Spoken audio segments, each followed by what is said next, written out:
A woman disguised by simplicity is mocked by her brother-in-law at the law firm she secretly founded. His arrogance collapses when the partners reveal her true power. This triggers family reckoning, humility, and a quiet triumph for the protagonist who built an empire without flaunting it. Most people think power arrives dressed in sharp suits and harder eyes. They don't imagine hoodies and hair tied back with the elastic found in a car cup holder. Which is exactly why I like it this way. I step into the lobby of Patterson and Associates, balancing a folder against my hip and a half-finished coffee in the other hand. The building smells like polished steel and ambition, and the marble floor looks like it was buffed by machines that cost more than my first car. I'm here for 1 minute. Drop the papers Jennifer forgot. Slip out unnoticed. Return to my quiet desk where billion-dollar contracts breathe on my laptop like sleeping dragons. Until a voice slices the calm. Well, look at that. Someone found time to visit a real job. Marcus. Of course. He stands in the middle of the lobby, flanked by 3 junior associates who look at him the way puppies look at steak. His suit is painfully proud of itself. His tie screams I googled which knots rich people use. I hold the folder a little tighter. Marcus. He smirks. Errand duty today? Or is this your side hustle? Courier work's still work, I guess. The associates chuckle. The receptionist freezes like she's watching a train coming, but can't shout fast enough. I breathe in. Slow. Controlled. This isn't the first time someone has misread simplicity for insignificance. It likely won't be the last. Just dropping something off for Jennifer, I say. Right, he says loudly. She mentioned you were still freelancing. He says freelancing like he's saying parasite. I give him nothing. Silence is my steel. One associate whispers, she needs a visitor badge, right? Marcus beams. Relax. She's family. I'll make sure she doesn't wander into the real legal work. I almost laugh. The servers in the basement have seen my signature more times than he's seen sunlight during Q4. There's a soft ding behind me. The elevator. A familiar voice rolls across the room like authority wearing silk shoes. Is that Patterson in the lobby? Marcus turns. Smiles politely. Confused. I don't turn. I don't need to. You picked a dramatic morning, Claire, the voice booms warmly. Now I turn. Gerald walks toward me, arms outstretched, grin wide enough to light courtrooms. I see it happen. Marcus's smile collapses. The associates look suddenly uncertain. The receptionist breathes again. Gerald pulls me into a hug. The legend returns. I glance at Marcus over Gerald's shoulder. His expression? Oh, now he's awake.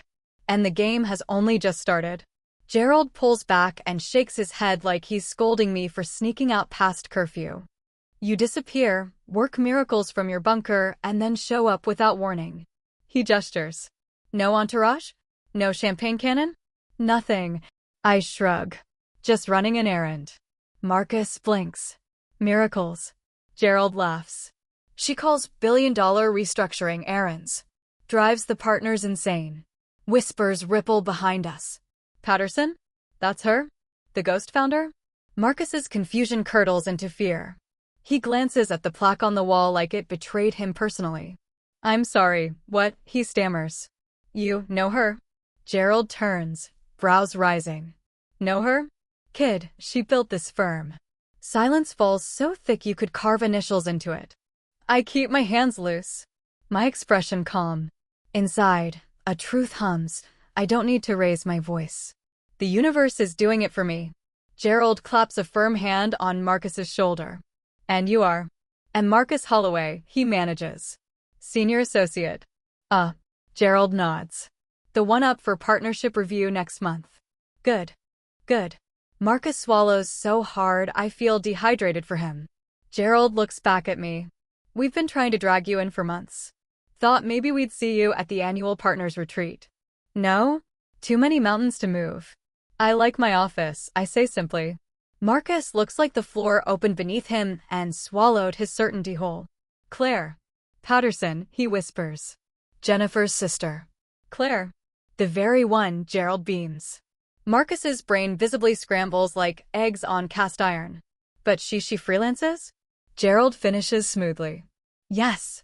That's what we call it when she earns more at home than hedge fund partners earn on the 60th floor. The associates suck in synchronized breaths. I nod politely at them. Good morning. One gives a tiny bow like I'm royalty emerging from disguise.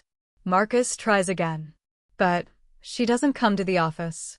Freedom, I say. Beautiful perk of building something worth running from wherever you feel like sitting. The lobby holds its breath.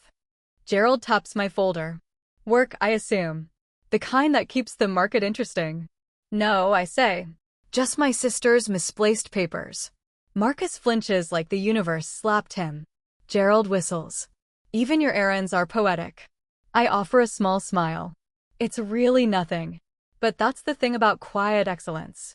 Everyone assumes you need a spotlight. Until they realize you built the stage. Marcus finds his voice the way a broken engine sputters back to life. Claire, I thought, Jennifer said. He sounds like he's shuffling excuses in his head trying to find one without holes. I lift a brow. You assumed. His throat bobs. I misread the situation. Gerald leans in, amused. That's one way to phrase offering the founder of the firm contract document review. The lobby staff looks like they're trying not to choke. Marcus goes scarlet. His associates stare at the floor like it might spare them. I didn't know, he says again. I swear. That's the point, I reply. You treated me based on who you thought I was. Not who I am. His voice cracks. I thought you were a nobody? I supply gently. A burden? Someone of lesser value. He swallows shame so thick it's visible. I was joking, he tries. Weak. You were performing superiority, I correct. Without knowing who you were speaking to. Gerald crosses his arms. Humility is part of partner qualifications, Mr. Holloway. Marcus blanches. I wasn't trying to, you were, I say softly. You just picked the wrong day to rehearse arrogance. His eyes shine like pride is drowning inside him. A small, painful death. Gerald clears his throat. Claire, if I may. I nod.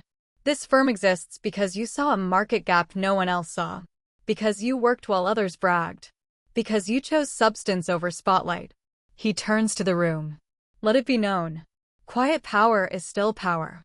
The juniors straighten like they've just been handed a code of honor. Marcus looks at me, voice fragile. I'm sorry. There it is. The beginning of learning. Thank you, I say. No triumph. No cruelty. Just truth settling in its rightful seat. And then I hand the folder to the receptionist. For Jennifer. Thank you, Amy. She exhales like she hasn't breathed in 10 minutes. Of course, Miss Patterson. I turn to leave. Marcus watches like he's watching the exit of the judge who might still save his soul. Not my job. Growth is self-inflicted. As I step into the elevator, Gerald gives Marcus a fatherly pat. Learn from this. The doors slide shut, sealing the lesson behind them. Jennifer is already seated when I walk into the restaurant, elbows on the table, hair pinned the way she does when she's anxious. She doesn't hug me first. She doesn't smile first. She just asks, is any of it true? I sit. Which part? She exhales like betrayal sits on her ribs. All of it. Marcus called sounding like he'd seen God and been rejected at the door. That dramatic? Claire. He said you own his firm. Co-founded, I correct, lifting a brow. Titles matter, right? She covers her face. I need a second. We sit. The waiter senses emotional landmines and backs away slowly. Finally she speaks, voice thick. You built a law empire. And I was sending you grocery money. You insisted. I thought you were struggling. I was. Just not financially. She looks at me sharply. I let the words land. The truth is not cruel. It is simply busy being truth. And you never told me? I tried, I remind her softly. But you thought I needed something respectable to do first. She flinches. I was wrong. You weren't wrong, I say. You were limited by what you could imagine for me. Tears threaten her eyeliner. That's worse. Silence sits with us. A third sister no one invited. Finally she whispers, why didn't you correct me? Because I liked being your sister. Not your trophy. Her chin trembles. You should have let me celebrate you. I take her hand. You celebrated what you knew.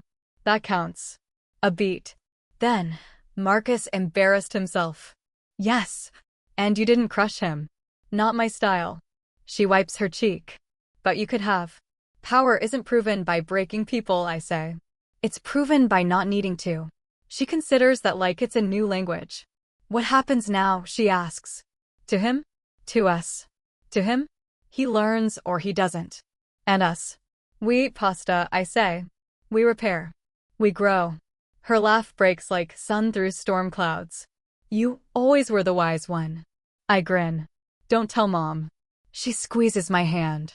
I'm proud of you. This time I let myself feel it. Quiet pride. Not performance. Later that night, my office lamp paints gold across contracts and glass. The house is silent except for wind threading through the garden outside. I scroll through my inbox. A merger proposal. A thank you note from a CEO. An article citing my restructuring method. My phone buzzes.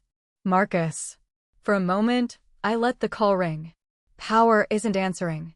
Power is choosing whether you need to. I answer. His voice is small, stripped of swagger. Claire. I owe you more than an apology. You owe yourself growth, I reply. Silence hums. I judged you, he says. Because I assumed success looks loud. It rarely does. And I treated you like, he stops. Swallows. Like less. Not because of who I am, I say. Because of who you are. His breathing stutters. Can I fix this? You can start. How? Treat the next person in jeans like they might own the building. He exhales a shaky laugh. Deal. A quiet beat. And, thank you, he adds. For not burying me today. I don't build to destroy, I say. I build to build. He hangs up with humility stitched into his voice. A new beginning. I lean back, fingers steepled beneath my chin. Power isn't noise. It's knowing when silence wins louder. Morning breaks soft and peach gold against the window. I sip coffee on my porch while my laptop wakes beside me. 3 hummingbirds visit the lavender bush. They move like reminders. Small doesn't mean powerless. A notification pings. Company acquisition approved. Another victory. Quiet, clean, deeply earned. A text from Gerald. Board wants you to present at retreat. Finally ready to stop being our phantom? I smile. Maybe. Or maybe the legend works better unseen. A message from Jennifer follows. Told Marcus respect is non-negotiable. He listened. Really listened. Thank you. Then another. Lunch tomorrow? No grocery transfers this time, I promise. I laugh. Deal. The world thinks success is loud. But kingdoms built in whispers last longer. I close my eyes. 8 years ago, I built a firm when everyone thought I was playing pretend. Not to prove anything. Not to impress anyone. Just to create something brilliant. That's the thing about being underestimated. It never limits you. It only exposes them. The wind lifts. Leaves flutter like applause only nature gives. I pick up my laptop. Time to make quiet magic again. Patterson and Associates runs on systems I designed, values I carved, cases I architected. But its strength lies in something deeper, a woman no one expected, choosing not to be seen until she wanted to be. Not hidden. Not secret. Just sovereign. And somewhere across the city, in a chrome-bright lobby, a photograph hangs. A young founder. A name etched in steel. Proof. Not that I needed it. The world will keep guessing. I'll keep building. Because power whispered is still power. And sometimes the loudest flex is choosing not to flex at all. End.